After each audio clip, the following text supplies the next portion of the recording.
আসসালামু আলাইকুম। সেই ছাগল কাণ্ডে ভাইরাল সাদিক এগ্রো ফার্মের যে ব্রাহ্মা জাতের গরু খলিল গোস্ত বিতান থেকে কিনে নেওয়া হলো, সেখান থেকে নিয়ে আসলাম 1 কেজি ব্রাহ্মা জাতের গরুর মাংস। আমাদের মধ্যবিত্তরা এই কোটি টাকার গরুর মাংস খেয়ে দেখতে পারবে যা স্বপ্নের মতো। আজ এই ব্রাহ্মা গরুর মাংস রান্না শেয়ার করলাম আপনাদের সাথে। প্রত্যেকটা মাংস এখানে সব সলিড মাংস দেওয়া আছে। হাড় চর্বি একবারই কম, হাড় 1 পিসের মতো আছে, চর্বিও পড়ছে 1 পিসের মতো আছে। মাংসের পরিমাণ, মাংসগুলো দেখতে দেখতে বোঝা যাচ্ছে ভালোই দামি মাংস। দেখা যাক আদা রসুনের পেস্ট দিয়ে দিচ্ছি 1 চা চামচ, 2 টেবিল চামচ, 1 চা চামচ লবণ, স্বাদ মতো আপনারা দিয়ে রেডিমেড গরুর মশলা দিয়ে রেডি 1 কেজি মাংসের সাথে পুরো টুকি দিয়ে দিলাম। এর সাথে 1 চা চামচ হলুদের গুঁড়া, 1 চা চামচ জিরার, ধনিয়ার গুঁড়ো 1 চা চামচ। এই যে এখন মিক্স করে নিচ্ছি। যে মশলাগুলো ভালোভাবে মেখে 15 মিনিটের মতো ম্যারিনেট করে রাখবো, তাহলে মাংসের ভিতরে মশলাগুলো ঢুকবে, আরও সফট হবে সব কিছু। একবার পরিমাণ মতো তেল দিয়ে নিচ্ছি। তেল গরম হয়ে গেছে, এখন আস্ত গরম মশলাগুলো দিয়ে নিচ্ছি সবগুলো। এবার এগুলো কিছু নাড়া দিয়ে দিলাম।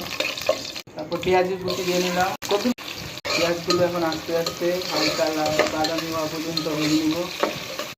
এই যে লালচে হয়ে এসেছে, এখন ওই যে 15 মিনিট ম্যারিনেট করা মাংসটা এখন দিয়ে দেবো এর মধ্যে। এই যে মাংসগুলো দিয়ে নিচ্ছি, এই যে মাংসগুলো সব নেড়ে নিচ্ছি মশলাগুলো দিয়ে। এই যে ম্যারিনেট করা মাংসের ঝোলগুলা, মাংসের যেগুলো লেগেছিলো বত্রে, এগুলা পানি দিয়ে একটু ধুয়ে দিয়ে দিচ্ছি। এখন ঢাকনাটা উঠিয়ে মাংসটা নেড়ে নিচ্ছি, যার নিচে দিয়ে না লেগে যায়।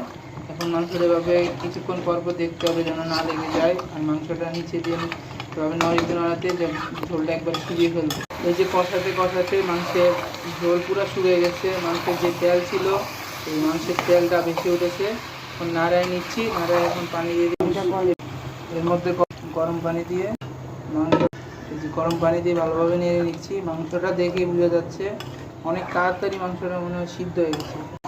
এই যে রান্নার শেষ পর্যায়ে চলে এসেছে। যে আমরা একটু ঝোল ঝোল পছন্দ করি, আবার আলু দেওয়া হয়েছে, এর জন্য ঝোল ঝোল রাখলাম। তো রান্না শেষে এখন আমি পোলাওর সাথে এটা পরিবেশন করে নিলাম। এই যে মাংসটা এখন দেখলাম খেয়ে, টেস্ট পুরো অন্যরকম একটা স্বাদ।